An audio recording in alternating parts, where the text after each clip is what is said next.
Сега отиваме към този магазин Хали.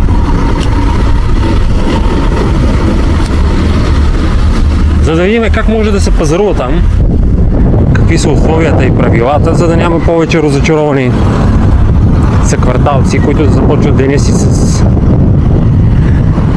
горчив вкус в устата. Хали Красна поляна. Те носят името на квартала.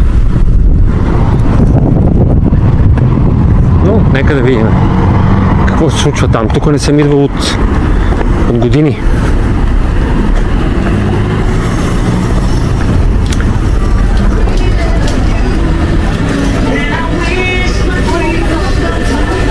Така, започваме с турникета на входа. Виждате този въртележка, в която могат само граждани по-отделно да влизат. А тук това е било приспособено за влизане с колички. В момента е преградено с синджири с ръчни колички за пазаруване.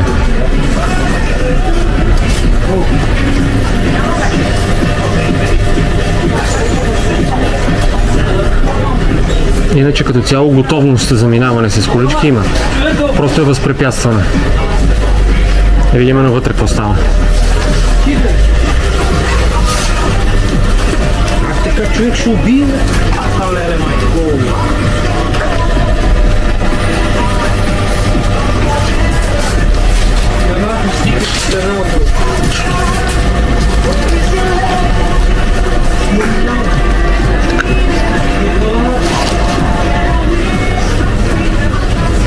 Да видим какво се случва.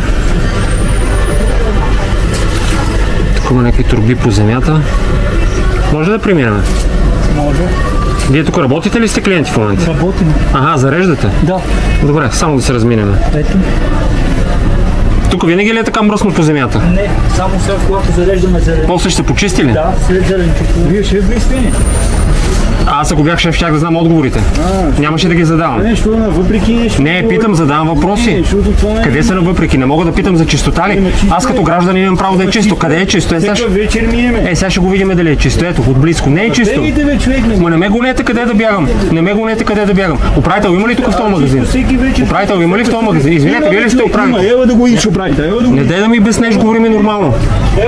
Говори ми нормално, не ми обясни. Чиста, значи чиста. Тръгна да го викаш, извикай го. Чиста всяка вечер. И сутрин чиста. Извикай управител. Абе как ще ми викаш ки извика, бе? Ти тръгна да го викаш, аз не съм те карал. Абе ти верно, бе, аз си гледа работата.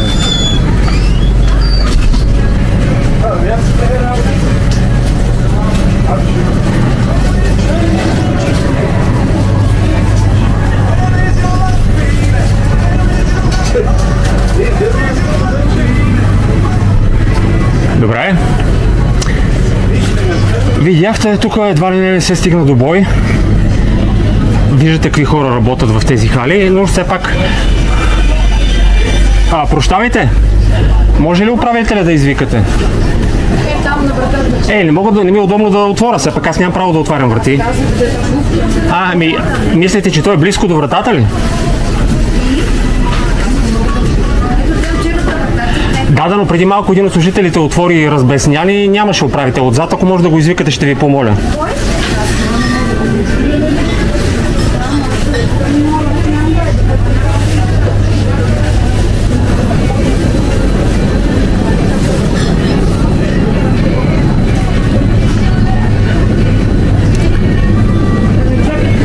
Да, ако може, да, разбира се. Човекът си... Извинете, управител, мога ли да намеря? Ми извикай Павел, Да.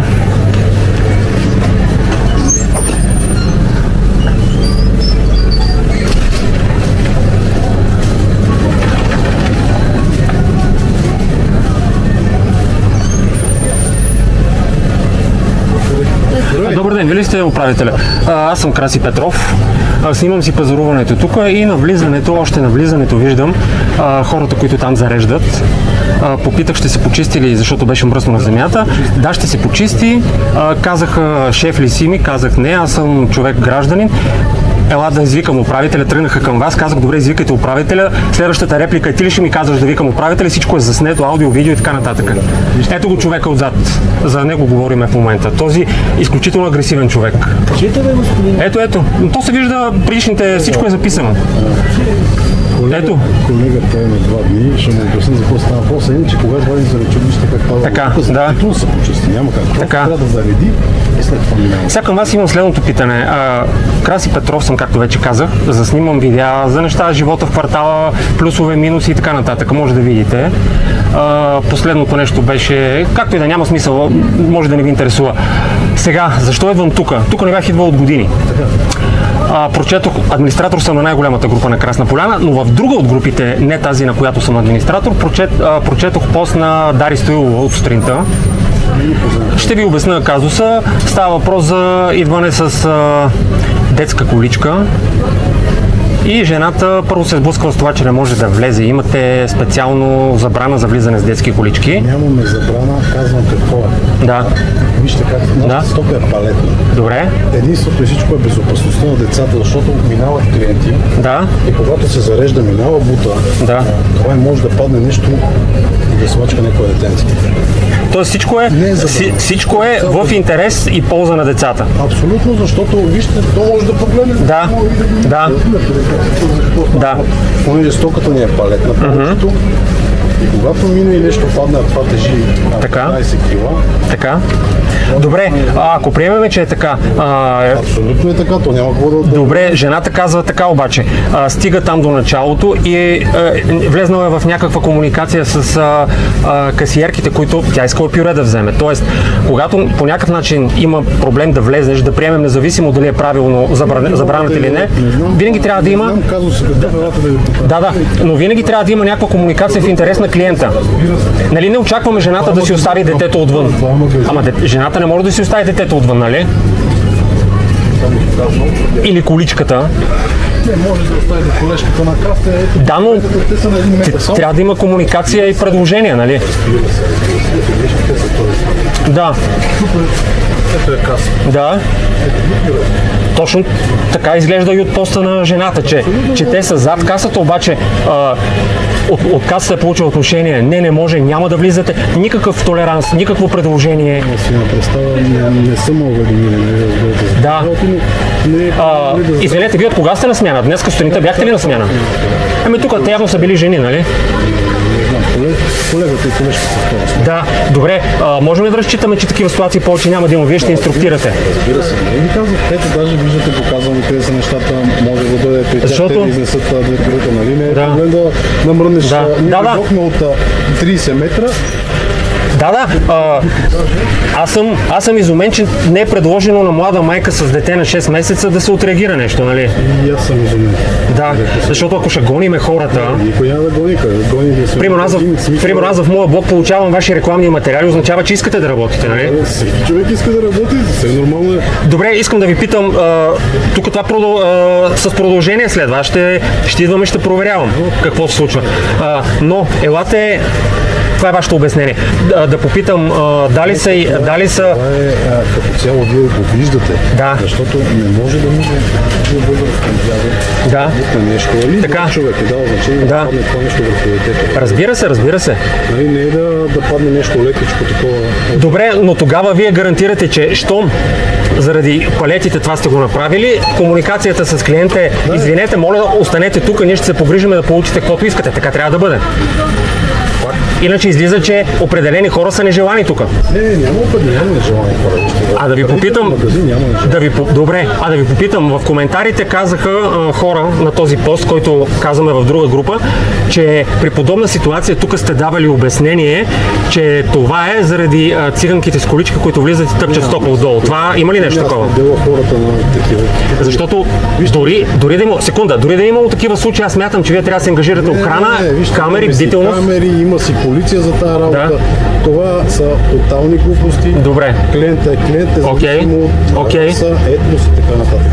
Добре. И, нали е ясно това нещо. Добре, сега, за да стигна до вас, виждате, се натъкнах на онези хора. Нека да се върнем, моля ви, при тях. Искам конкретно този човек да ми обясните как е инструктиран да се държи и да говори с хората, гражданите, защото той ще се види после на видеото как грубо реагира. Човека ви обясних на 2 дни. Така. Ще го инструктирам сега.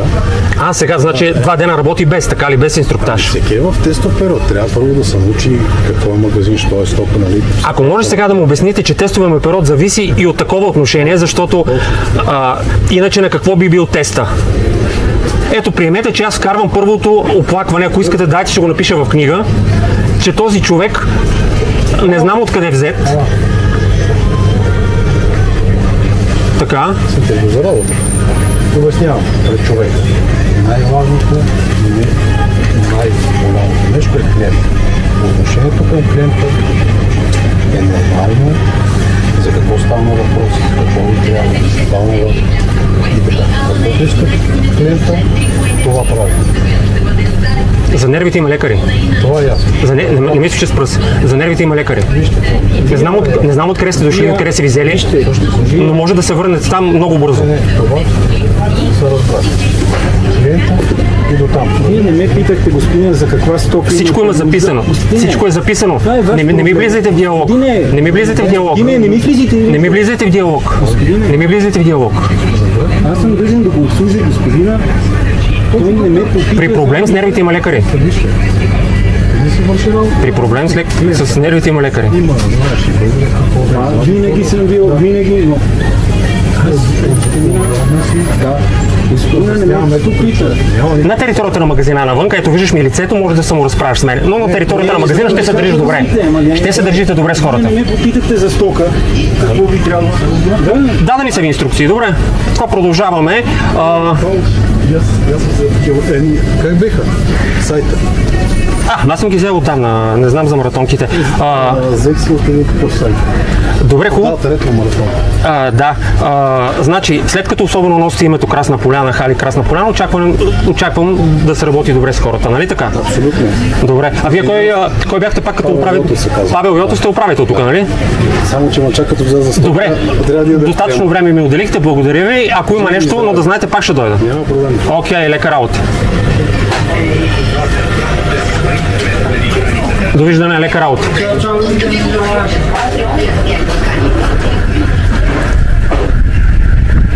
Ето това е нашето влизане в магазина. Видяхте. Изводите оставям на вас. Със сигурност управителя беше любезен, защото и за него прочетох някакви коментари, но в случая беше любезен, съдействаше.